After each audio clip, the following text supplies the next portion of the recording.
Bonjour tout le monde. Aujourd'hui, nous allons voir la troisième et dernière méthode de calculer des concentrations à l'équilibre. Celui-ci peut uniquement se faire lorsque la valeur de Cossé est très petite. Alors, comme les autres leçons, nos buts sont d'effectuer des calculs de concentration à l'équilibre, avec nos concentrations initiales encore et notre beau tableau IVE.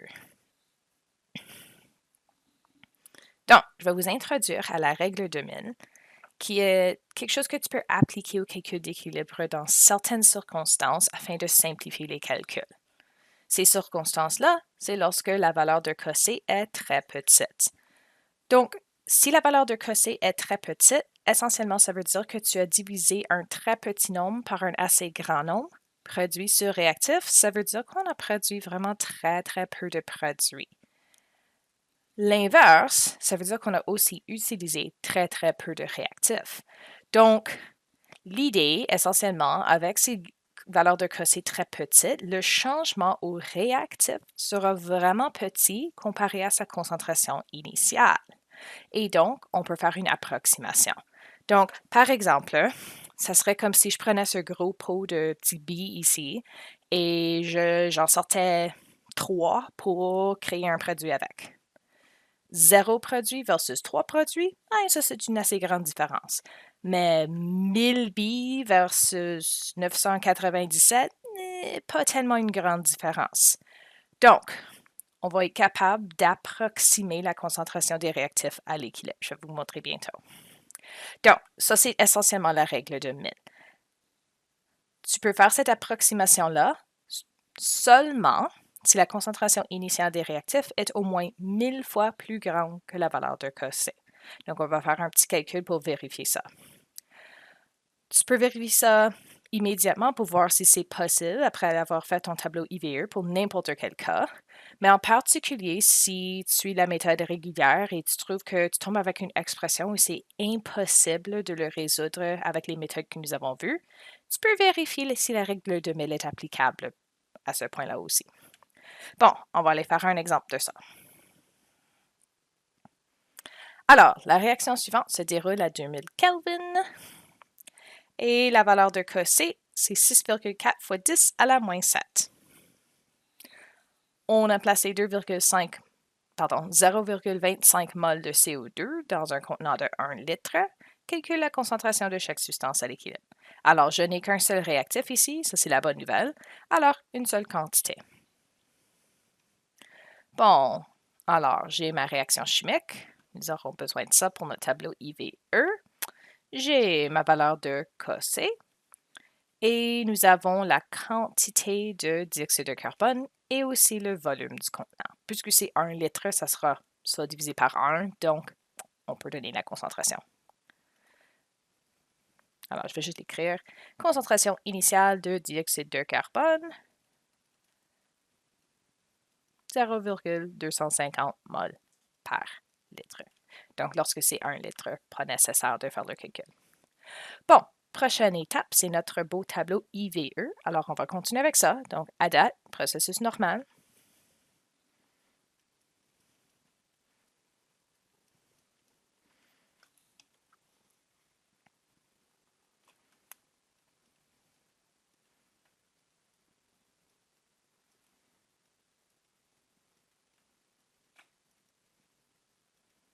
Bon, voilà notre réaction. Nous avons la concentration initiale de notre réactif. Puis, on présume qu'il n'y a pas de produit pour commencer. Variation. Encore, faites simplement attention au coefficient. J'ai moins x pour le premier réactif. Pour les deux produits, j'ai plus 2x pour le premier et plus x pour l'oxygène. Donc, 0,25 moins x à l'équilibre pour notre réactif. Pour les produits, 2x et x. Bon. Alors, là, tu pourrais aller faire ton expression de Cossé et je vais aller le faire cette fois-ci juste pour montrer un peu ce que je voulais dire par des expressions pas possibles de résoudre. Ou tu pourrais immédiatement, je vois, 10 à la moins 7, ça c'est une valeur assez petite, tu pourrais essayer la règle de 2000 avant de rentrer dans la prochaine étape. Donc, je vais sauter pour l'instant, je vais numéroter ça, étape 4, on va faire Cossé, puis là, je vais vous montrer pourquoi. Donc, l'expression de Cossé, produit surréactif avec les coefficients comme exposants.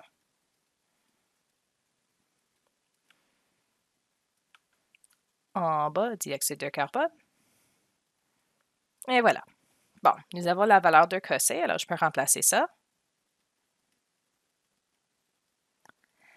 Et nous avons toutes nos expressions à l'équilibre. Donc, en haut, j'ai 2x au carré fois x.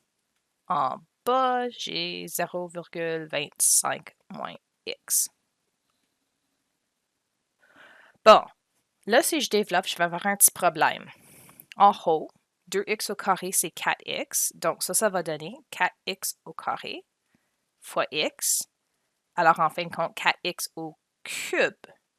Si on avait seulement des x en haut, ça serait correct, mais j'ai aussi des x en bas. Là, je vais tomber avec quelque chose au 3e degré. On n'a pas vu comment travailler avec ça. Donc, dans ces scénarios-là, fort probable que c'est la règle de Mille qui va s'appliquer. Peut-être que vous allez voir des cas comme ça avec autres méthodes dans des cours universitaires, mais pour l'instant, si tu ne peux pas résoudre algébriquement avec les deux autres méthodes, vérifie la règle de Mille. Bon, alors, je vais retourner ici pour étape 3 pour la règle de Mille. Donc, l'idée, si la concentration initiale d'un réactif est au moins 1000 fois plus grande que Cossé, on peut utiliser cette règle-là. Alors, on va faire un petit calcul. On va diviser la concentration de réactif par Cossé, encore initiale, et on va voir qu'est-ce que ça donne. Donc, j'ai 0,25 divisé par 6,4 fois 10 à la moins 7. Ceci va donner un nombre très, très, très grand. Alors, j'ai 390 625 qui est beaucoup plus grand que 1000. Donc, ce qu'on peut faire, c'est approximer la valeur seulement des réactifs à l'équilibre. Donc, l'idée, on aura 0,25 moins x, mais la valeur de x va être très petite et ne va pas grandement affecter le montant de réactifs enlevé. Donc, on peut approximer ça à simplement 0,25, pas de x. Alors, je peux aller faire ça dans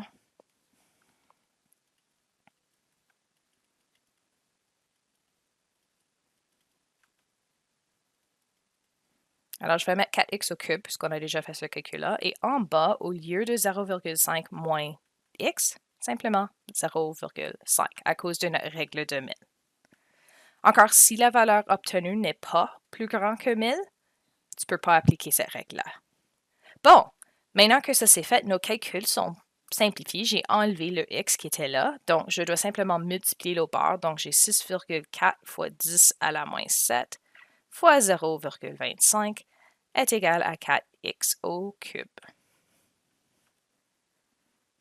Donc, ici, la multiplication, 4,0 fois 10 à la moins 8 est égal à 4x cube. Prochaine étape, divise tout le monde par 4. Puis, pardon, il va peut-être me manquer un tout petit peu d'espace, pas grave. Alors, 1,0 fois 10 à la moins 8 est égal à x cube.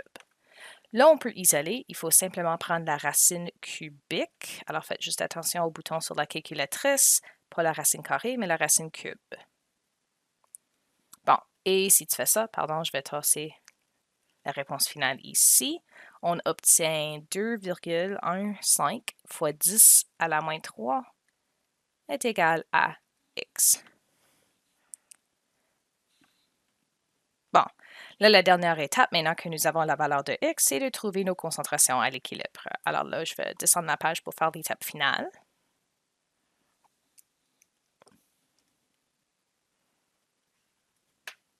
Bon, alors la concentration de dioxyde de carbone, oui, nous avons approximé pour les calculs, mais je veux quand même la valeur environ exacte pour la réponse finale. Donc, on va retourner à l'expression originale et on va faire ce calcul-là. Donc, 0,25 moins x, la valeur de x étant 2,15 fois 10 à la moins 3.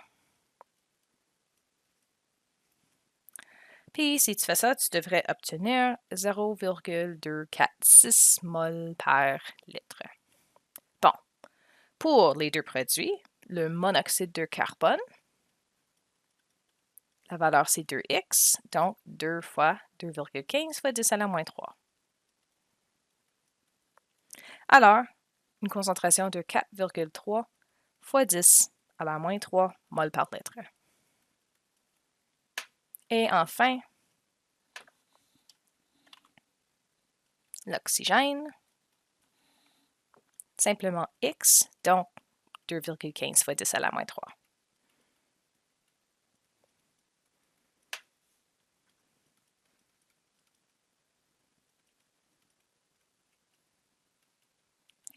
Et voilà. Bon, alors là, vous avez vu toutes les trois méthodes, alors je vous laisse avec un peu de pratique pour tous les cas.